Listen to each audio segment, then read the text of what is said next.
Assalamualaikum warahmatullahi wabarakatuh. Minggu ini adalah materi tentang volumetri di mata kuliah Kimia Farmasi 2. Nah, saya langsung saja jelaskan inti dari materinya. Nah, volumetri sendiri itu bisa kita sebut juga sebagai titrimetri, di mana artinya adalah penetapan kadar suatu zat yang ada di dalam larutan dengan cara mereaksikan dengan zat lain yang sudah diketahui konsentrasinya dengan teliti. Nah, zat lain yang sudah diketahui konsentrasinya dengan teliti itu kita sebut sebagai larutan standar. Dan proses mereaksikan zat sampel dengan zat standar atau larutan standar itu disebut sebagai titrasi. Jadi volumetri itu adalah metodenya, prosesnya adalah titrasi, dan zat yang sudah diketahui konsentrasinya adalah larutan standar atau zat standar. Nah, titrasi sendiri punya 4 syarat, yaitu reaksinya harus berjalan cepat, tidak boleh ada reaksi samping, reaksinya harus secara stoikiometri, jadi sudah pasti diketahui reaktan dan produknya dari perbandingan mol dan koefisien dari reaksi yang terjadi. Kemudian ada zat yang digunakan untuk mengetahui titrasi tersebut dihentikan pada saat kapan. Nah, zat itu namanya adalah indikator. Nah, ini proses titrasinya ya. Jadi memberikan biasanya kalau di sampel yang di dalam buret ini adalah larutan standar. Begitu, yang di dalam Erlenmeyer ini adalah sampel. Ini kalau di analisis sampel ya. Kemudian diberikan larutan standar tetes demi tetes sampai larutannya berubah warna menjadi ungu. Nah, ini adalah perubahan warnanya. Apakah selalu berwarna ungu? Tidak, tergantung dari jenis titrasinya dan tergantung dari indikatornya. Jadi titik akhir titrasinya atau warna saat titik akhir titrasi itu berbeda-beda tergantung dari indikator dan metode titrasinya. Nah, hal-hal penting yang harus diperhatikan dalam titrasi itu adalah larutan baku standar, indikator, titik ekivalen dan titik akhir titrasi, serta perhitungannya nanti. Nah, larutan baku atau standar sendiri itu dibedakan menjadi 2, yaitu larutan baku primer dan larutan baku sekunder. Yang sudah saya jelaskan tadi di slide sebelumnya, bahwa larutan baku atau larutan standar itu adalah larutan yang sudah diketahui konsentrasinya dengan teliti. Nah, larutan baku primer itu dibuatnya dengan cara menimbang sejumlah zat murninya, kemudian melarutkannya dengan aqueous secara teliti, sehingga konsentrasinya dapat diketahui melalui hitungan stoikiometri tentunya. Nah, baku primer sendiri itu mempunyai syarat kemurniannya harus tinggi, terus dia stabil terhadap udara, artinya adalah dia tidak berubah warna, tidak berubah bentuk, terus tidak berkurang masanya jika dibiarkan di udara bebas. Kemudian dia sebaiknya tidak menggunakan kelompok hidrat, karena kalau hidrat itu kan ada airnya, ada H2O-nya. Jadi ibaratnya masih dianggap sebagai ada pengotornya. Lalu ketersediaannya mudah, jadi kita mudah mendapatkannya. Mudah di sini artinya mudah mendapatkannya juga, dan dari segi harga terjangkau.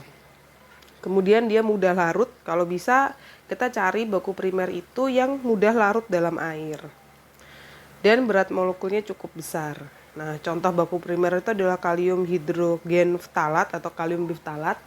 Kita juga bisa menggunakan baku primer itu kalau di metode asidi alkalimetri kita bisa pakai asam oksalat. Itu bisa.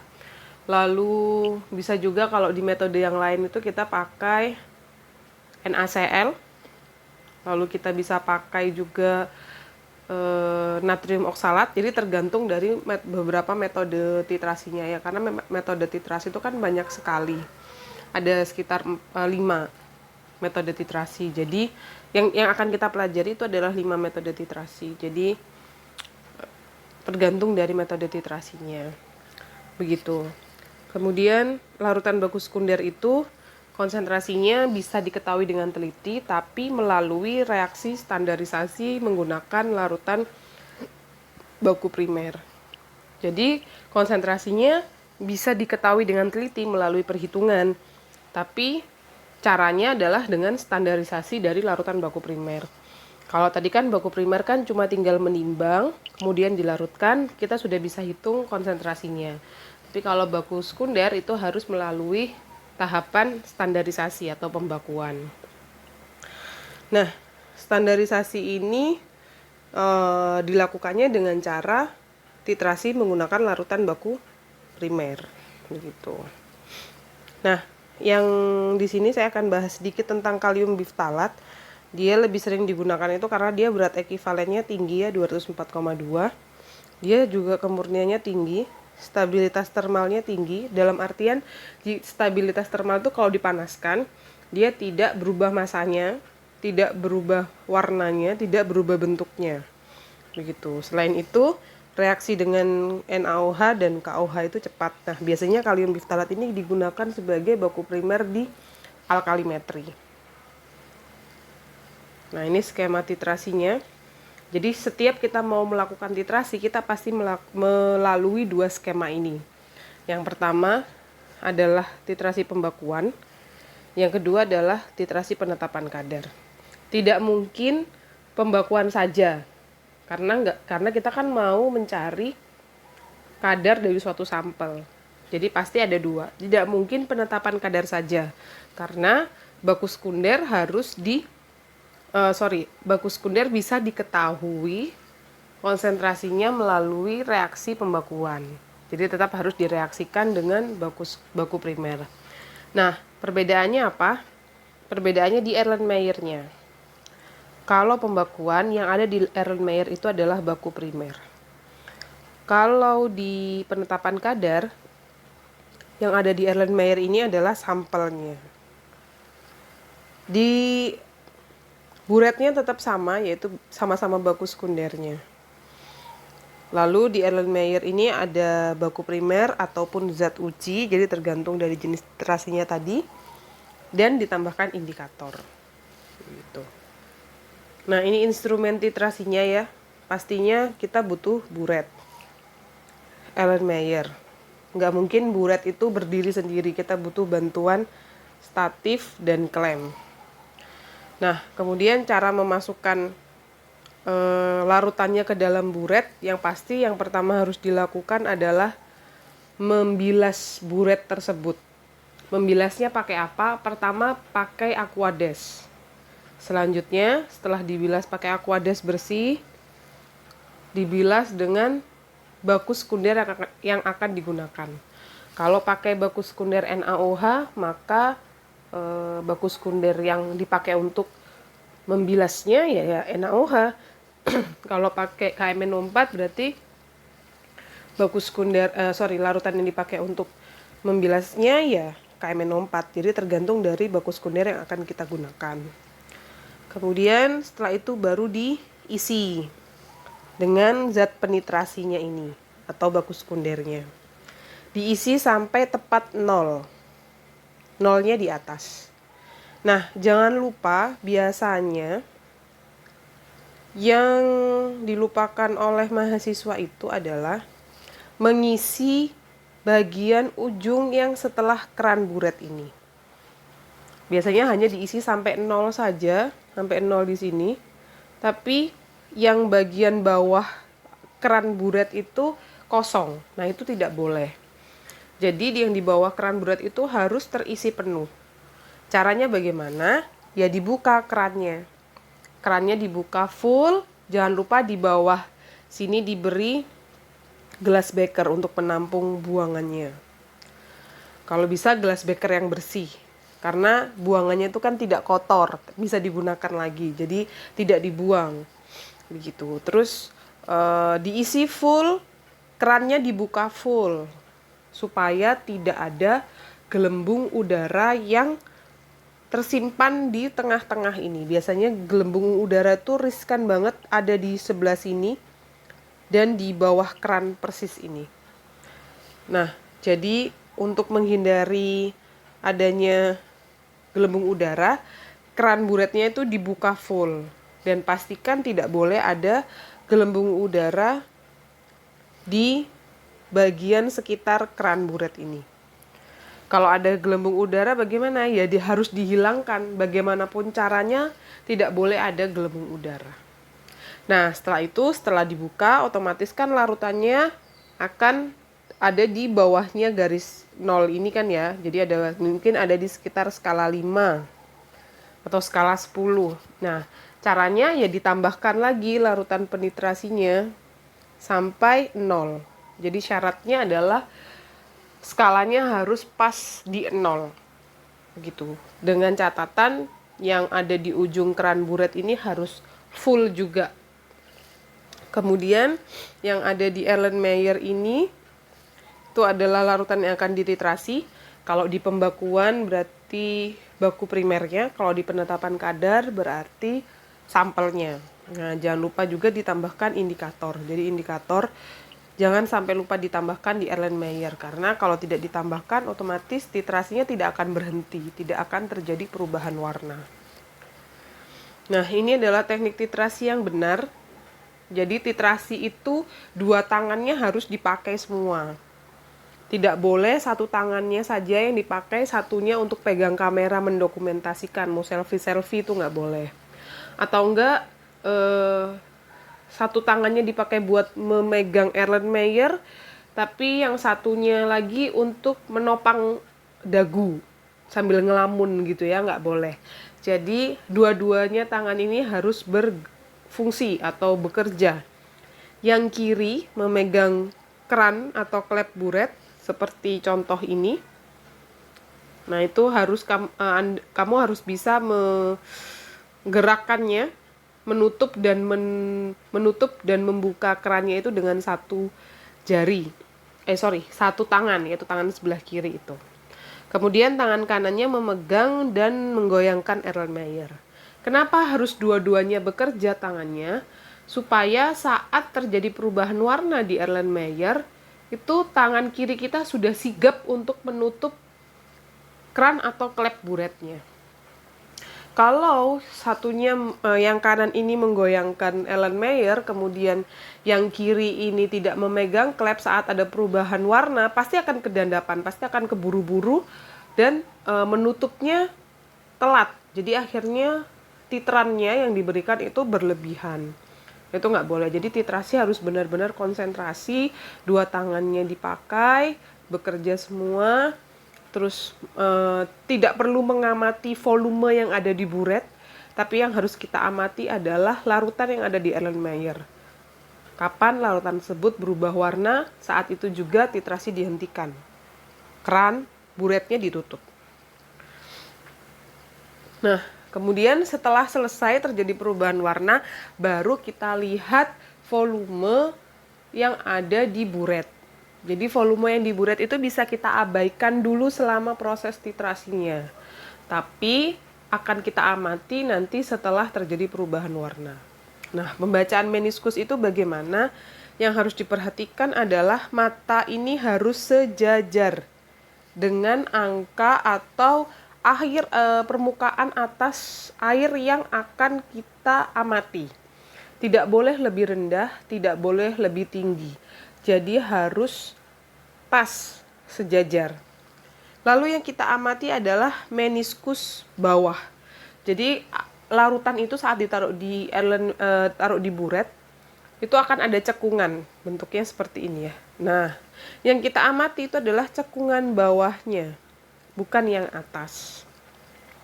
Nah, kalau begini, kalau pembacaannya itu yang kanan itu membacanya adalah 50 mili. Tapi kalau yang kiri ini salah ya, bukan 50 mili. Yang benar malah justru di bawahnya ini, yang sejajar ini, yaitu sekitar 49,5. Begitu. Jadi yang dilihat adalah meniskus bawah, cekung yang bawah. Tapi ada persyaratan lain. Jadi ada baku sekunder yang berwarna, jadi tidak bening. baku sekunder yang berwarna ungu, misal contohnya KMNO4 atau berwarna coklat, kuning kecoklatan seperti iodium I2, itu kita sukar mengamati meniskus bawahnya. Karena kan larutannya berwarna pekat ya, jadi tidak terlihat meniskus bawahnya. Kalau larutan baku sekundernya itu berwarna pekat seperti itu, sebaiknya kita menggunakan meniskus atas. Ini pengecualian. Jadi yang terlihat kan meniskus atasnya, maka kita menggunakannya meniskus atas. Tapi kalau larutannya bening, maka dibuatnya adalah meniskus bawah. Nah, yang ini itu juga posisi matanya itu sejajar dengan permukaan dari larutan yang akan diamati. Begitu. Nah, ini beberapa pembacaan meniskusnya kita lihat ya. Yang di atas ini itu 23, yang di bawah ada 25. Jangan lupa buret itu titik nolnya di atas. Jadi buret itu kan isinya 50 mili, tapi titik nolnya adalah di atas. Artinya startnya di atas.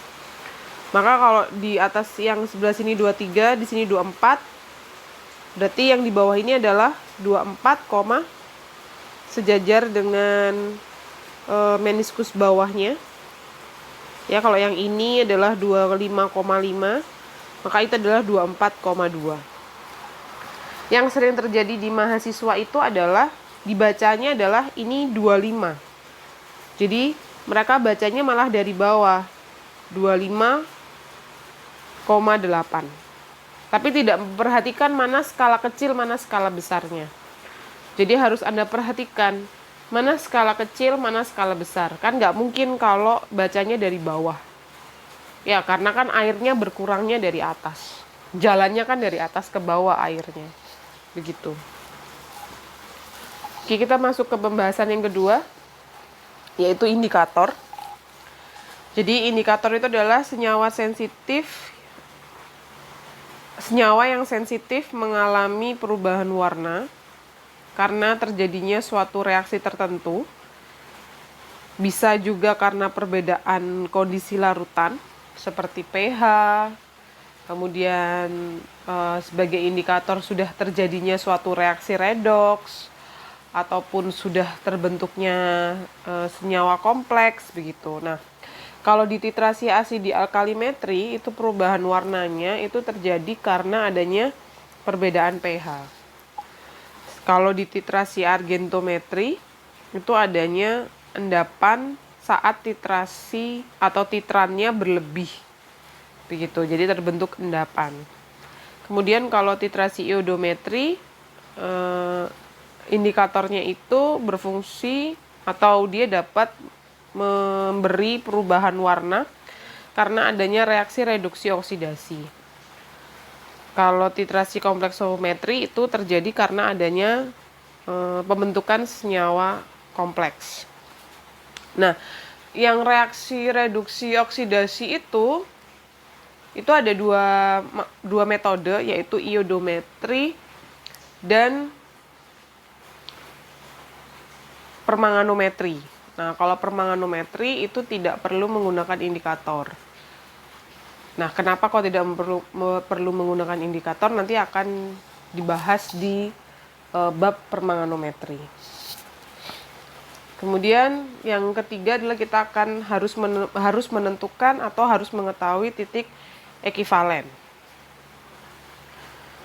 Nah, titik ekivalen itu adalah suatu keadaan di mana konsentrasi titran atau mol titran itu tepat sama secara stoikiometri dengan mol dari analit atau zat ujinya. Nah, tujuan dari proses titrasi ini itu sebenarnya adalah menemukan titik ekivalen itu. Nah, selain titik ekivalen, kita juga harus mengetahui titik akhir titrasi. Titik akhir titrasi itu adalah titik di mana titrasi itu harus dihentikan. Titik akhir titrasi itu sudah melewati titik ekivalen. Jadi yang pertama kali terbentuk adalah titik ekivalen, kemudian titik ekivalensi, titik akhir titrasi. Nah, kenapa kok kita tidak menghentikannya di titik ekivalen, atau kita tidak berhenti melakukan titrasi itu di titik ekivalen? Itu karena pada saat titik ekivalen itu indikator belum memberi perubahan warna. Nah, perubahan warna itu terjadinya saat titik akhir titrasi. Jadi sudah berlebih sedikit saja dari titik ekivalennya. Begitu. Biasanya kalau di praktikum yang sebenarnya saat titik ekivalen itu adalah perubahan warnanya sudah terjadi, tapi saat Erlenmeyer-nya kita goyangkan atau kita kocok lagi, warnanya hilang. Kembali seperti semula. Nah, itu biasanya sudah mendekati atau sudah mencapai titik ekivalen. Nah, jika diberikan 1 tetes atau 2 tetes titram lagi, dia akan berubah warna dan warnanya mantap. Dalam artian tidak berubah menjadi bening lagi atau tidak kembali ke semula lagi. Jadi saat digoyangkan warnanya benar-benar sudah terbentuk. Begitu. Nah, ini adalah poin penting saat kita melakukan titrasi. Jadi kan karena ini adalah analisis kuantitatif ya, jadi sangat mementingkan sekali yang namanya perhitungan. Begitu. Perhitungan yang akan kita pelajari yaitu pembuatan baku primer, pembuatan baku sekunder, standarisasi baku sekunder, dan penetapan kadar sampel. Kita pasti melakukan perhitungan keempat-empatnya ini. Tidak mungkin hanya salah satu aja atau hanya 3 saja, itu tidak mungkin. Jadi keempat-empatnya ini pasti dilakukan. Yang pertama adalah pembuatan larutan baku primer. Nah, contohnya, jika ingin membuat larutan baku primer kalium biftalat dengan berat molekul 204,2, larutan yang akan dibuat ini konsentrasinya adalah 0,1 N sejumlah 50 mili. Maka yang harus dilakukan adalah menghitung massa baku primer yang harus ditimbang. Setelah itu, menghitung normalitas baku primer yang sebenarnya. Jadi yang sebenarnya tidak mungkin pas 0,1 normal, tapi sesuai dengan data yang diperoleh dari penimbangan. Contoh perhitungannya, jika ingin membuat kalium biftalat sebesar 0,1 N, maka kita menghitungnya pakai rumus N sama dengan massa per BM kali 1000 per volume dalam bentuk mili dikali ekivalensi. Ekivalensi kalium biftalat ini 1. Kita tahu dari mana ekivalensinya. Biasanya kalau asam basah, ekivalensinya adalah jumlah H+ atau jumlah OH-. Jadi kalau misal HCl, maka ekivalensinya adalah 1 karena jumlah H+-nya 1. Kalau H2SO4, maka ekivalensinya adalah 2 karena jumlah H+-nya 2. Kalau NaOH, karena dia basa, maka ekivalensinya sesuai dengan jumlah OH-nya. Berarti 1. Begitu. Nah, kita bisa tahu dari mana? Biasanya kita studi literatur, banyak membaca ekivalensi itu. Oke, masuk lagi ke perhitungannya. Kita masukkan, tadi BM-nya sudah diketahui 204,2. Yang mau kita buat adalah 50 mili. Ekivalensinya 1. Kita bisa hitung ya. Caranya adalah 0,1 dikali 204,2 dikali 50 dibagi 1000. Dapatlah perhitungannya. Massa kalium biftalat yang harus ditimbang adalah 1,021 gram. Begitu. Nah, setelah itu, setelah kita dapat angka 1,021 gram, kita timbang kalium biftalatnya menggunakan neraca analitik. Nah, kalau kita menimbang pakai neraca analitik kan harus teliti. Teliti itu tidak harus sama persis, tapi mendekati. Jadi penggunaan neraca analitik itu zatnya harus dimasukkan sedikit-sedikit. Jadi biasanya kita pakai kaca arloji atau pakai botol timbang. Nah, zatnya dimasukkan sedikit demi sedikit sampai massa yang kita inginkan ini tercapai. Kalau misal ternyata hasilnya adalah yang kita timbang, yang berhasil kita timbang adalah 1,034, ya sudah, nggak apa-apa, itu langsung diambil, tidak boleh dikurangi lagi. Karena sentuhan sedikit, karena neraca analitik itu kan sangat sensitif. Sentuhan sedikit saja itu bisa menggerakkan angka-angka digital di neraca analitik itu. Jadi sebaiknya saat menimbang itu harus perlahan, dan saat kalau sudah kelebihan nggak boleh diambil lagi. Idealnya seperti itu. Jadi kalau misal ketemunya adalah 1,034, ya sudah, itu saja diambil. Itu yang dilarutkan. Kemudian baku primernya yang sudah ditimbang itu tadi dipindahkan ke glass beaker, lalu dilarutkan. Jangan lupa zat yang ada di botol timbang atau di Erlenmeyer harus benar-benar bersih. Jadi kita bisa bilas dengan Aquades, tapi bilasan air Aquades itu kita jatuhkan di glass beaker yang akan kita gunakan untuk melarutkan. Gitu ya. Jadi harus dipindahkan secara kuantitatif. Harapannya adalah tidak ada satu butir pun zat baku primer yang tidak ikut dilarutkan, yang menempel di kaca arloji atau di botol timbang yang tidak ikut dilarutkan. Jadi semuanya harus ikut terlarut. Begitu. Nah, setelah itu dimasukkan ke dalam beaker glass beaker itu, dilarutkan sampai larut sempurna. Tentunya airnya tidak boleh 50 ml ya, tapi sedikit saja, mungkin sekitar 10 atau 20 ml. Tidak boleh pas 50 ml. Kemudian setelah larut sempurna, larutan baku primer yang ada di glass beaker dipindahkan ke labu ukur secara kuantitatif juga. Artinya harus setelah dipindahkan ke labu ukur, kita bilas glass beakernya dengan Aquades. Kemudian Aquades yang sudah dipakai buat bilas itu masukkan lagi ke labu ukur. Lakukan tersebut secara berkali-kali sampai tanda batas. Jadi di labu ukur tuh pas tepat tanda batas. Tidak boleh lebih dari tanda batas. Nah, kalau lebih bagaimana? Berarti kalau lebih ya harus ngulang lagi, nimbang lagi, ngelarutkan lagi, terus kemudian mengatkan lagi di labu ukur sampai tanda batas. Karena kalau sudah lebih tidak boleh diambil, dipipet untuk dipaskan di batasnya nggak boleh. Karena itu jadinya sudah tidak kuantitatif lagi. Begitu, makanya harus berhati-hati. Kemudian kita bisa menghitung normalitas baku primer yang sebenarnya dari data yang sudah diperoleh dari penimbangan. Jadi misal tadi ya, kalium biftalat yang berhasil kita timbang adalah 1,034. Kita masukkan lagi ke rumus N sama dengan massa per BM kali 1000 per volume kali ekivalensi. Kita masukkan massanya adalah hasil penimbangannya tadi, 1,034. BM-nya sesuai yang di soal tadi, volumenya tetap 50 mili, dan didapatkan normalitas baku primer yang sebenarnya adalah 0,1012.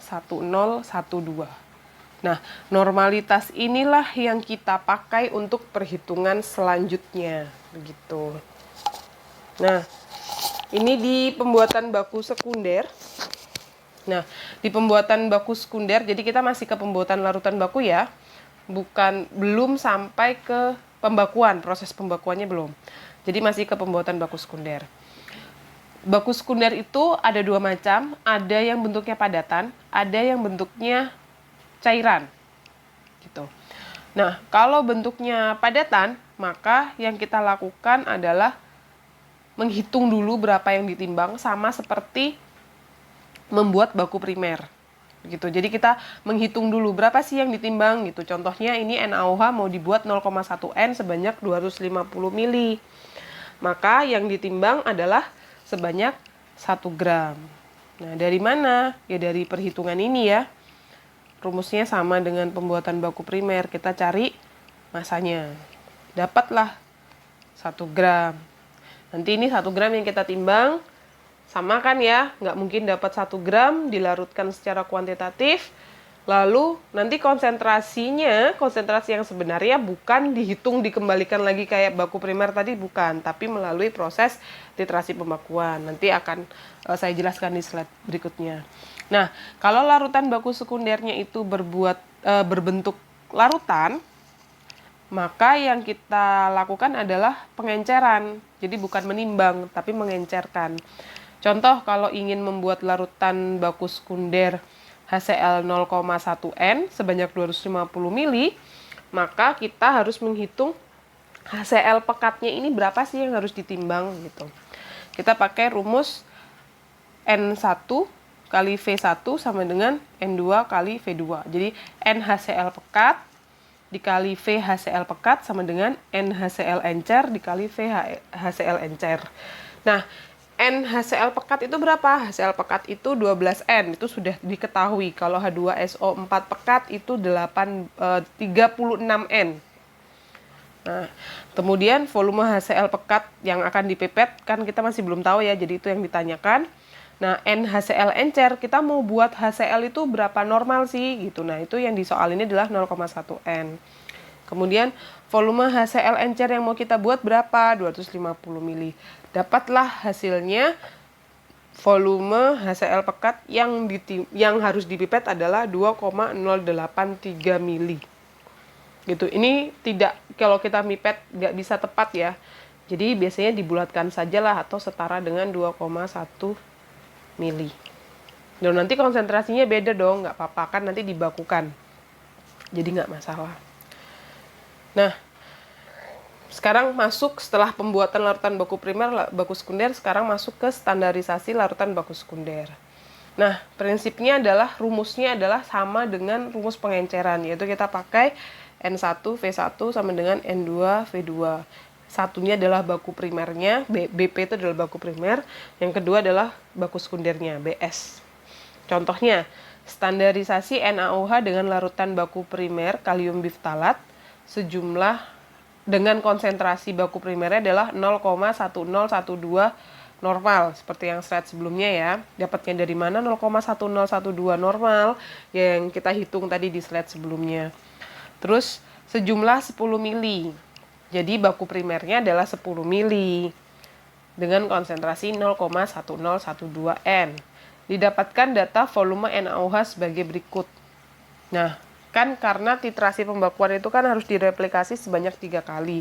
Dapatlah data replikasi yang pertama, kedua, ketiga. Kalau pembakuan kita harus cari rata-ratanya. Dapatlah rata-ratanya 10,05. Nah, yang perlu diperhatikan lagi ya, karena ini pembakuan, volume selama replikasi itu ya, replikasi 1, volume baku primernya 10 mili. Terus replikasi kedua 10 mili lagi, ya kan? Replikasi ketiga 10 mili lagi, sama semuanya. Nah, 10 mili ini kan diambilnya pakai pipet volume. Jadi konsentrasinya pasti tepat 10 mili gitu. Nah, yang harus kita perhatikan adalah volume dari NaOH-nya yang dipakai saat titrasi pembakuan. Volume NaOH-nya itu selisih antara replikasi 1 dan kedua dan ketiga itu tidak boleh lebih dari 0,05. Itu data yang diterima. Jadi tidak boleh lebih besar daripada 0,05 selisihnya. Nah, kalau misal datanya ternyata lebih dari 0,05 bagaimana? Ya berarti harus ditambah lagi replikasinya. Jadi hasilnya atau diulang pembakuannya. Karena hasil yang baik itu volumenya selisihnya tidak boleh lebih dari 0,05. Nah, 0,05 itu dapatnya dari mana? Dari setengah dari skala terkecil buret. Jadi skala terkecil buret itu adalah 0,1 mili. Jadi yang skalanya yang garis-garis begini, setiap garisnya ini mewakili 0,1 mili. Nah, ini setengahnya yaitu 0,05. Begitu. Ini teknik yang benar ya. Begitu. Terus setelah itu kita balik lagi ke perhitungan ya. perhitungannya di rata-rata dapatnya 10,05 mili. Nah, ini nanti yang dimasukkan ke rumus yang ini. Normalitas baku primernya dapat sudah 0,1012 yang dari perhitungan slide sebelumnya. Volume baku primernya 10. Normalitas baku sekundernya, maksudnya normalitas yang sesungguhnya, itu kita belum tahu, yang dicari. Kemudian volume baku sekundernya dari hasil rata-rata 10,05. Nah, normalitas baku sekunder yang sebenarnya kita bisa hitung adalah 0,1007. Begitu. Nah, normalitas baku sekunder ini yang 0,1007 ini yang nantinya akan kita pakai di perhitungan penetapan kadar. Gitu ya. Nah, tadi data yang sudah diperoleh dari titrasi itu adalah normalitas baku sekunder. Kalau di penetapan kadar ya, nanti normalitas baku sekunder yang sebelumnya tadi yang dipakai. Lalu volume titran, jadi titran baku sekunder yang bereaksi dengan sampel saat di penetapan kadar itu. Dan volume atau massa sampel. Itu data yang akan kita pakai di perhitungan penetapan kadar. Nah, kalau kadarnya bentuknya padatan, maka persennya adalah berat per berat. Contohnya, kandungan asam salisilat dalam bedak salisil. Nah, itu kan bedaknya padat ya, asam salisilatnya juga padat. Berarti kan padat dalam padat gitu. Jadi zat yang akan diamati padat, sediaannya padat. Maka persennya adalah berat per berat. Atau enggak analisis kadar kalsium laktat pada tablet pada sediaan obatnya itu, berarti kan kalsiumnya penetapan kadar kalsium dalam sediaan tablet kalsium laktat. Jadi kan kalsiumnya bentuknya padat dalam sediaan padat. Nah, itu pakai persen berat per berat. Rumusnya normalitas titran, jadi normalitas baku baku sekundernya dikalikan volume baku sekundernya dikalikan BE sampel. Nah, BE sampel itu apa? BE sampel itu adalah BM per ekivalen. Ekivalensinya sih sampelnya. Kemudian massa sampelnya ini jangan lupa dalam bentuk miligram. Nah, kalau di penetapan kadar, volume titrannya ini tidak boleh di rata-rata. Tidak boleh. Berbeda dengan yang pembakuan. Kalau pembakuan tadi kan di rata-rata. Kalau di penetapan kadar tidak boleh di rata-rata. Kenapa? Karena massa sampel setiap replikasi berbeda-beda. Kalau di pembakuan tadi kan baku primernya selalu sama ya, 10 mili, 10 mili, 10 mili gitu setiap replikasinya. Kalau penetapan kadar kan enggak. Jadi sampelnya, massa sampel yang ditimbang itu kan tidak selalu sama. Kok bisa tidak selalu sama ya? Kan kita tangan manusia kan tidak mungkin bisa menakarnya sama persis. Jadi kadang berbeda berapa digit di belakang koma gitu. Jadi angka keberapa di belakang koma yang berbeda. Nah, itu yang akan mempengaruhi perhitungan massa sampelnya. Perhitungan persen berat per beratnya. Jadi volume titrannya tidak boleh di rata-rata. Jadi ada 3 replikasi, maka ada 3 perhitungan persen berat per berat. Gitu. Nah, kalau ini perhitungan yang lain adalah persen berat per volume. Kapan kita pakai persen berat per volume? Biasanya kalau kita menganalisis kandungan Cl, ion Cl di infus KCl atau infus NaCl gitu. Nah, karena satuannya adalah berat per volume. Sesuatu zat yang dilarutkan dalam suatu cairan begitu ya. Jadi sampel yang kita analisis sediaannya dalam bentuk cair. Makanya perhitungan kadarnya adalah pakai persen berat per volume. Caranya sama, hanya berbeda di volume sampelnya. Jadi rumusnya yang di bawahnya ini yang beda, volume sampel dan dikalikan 1000. Volume sampelnya harus dalam bentuk mililiter. Oke, terima kasih atas perhatiannya. Semoga penjelasan saya cukup membantu kalian semua untuk bisa memahami materi ini. Kurang lebihnya saya mohon maaf. Wassalamualaikum warahmatullahi wabarakatuh.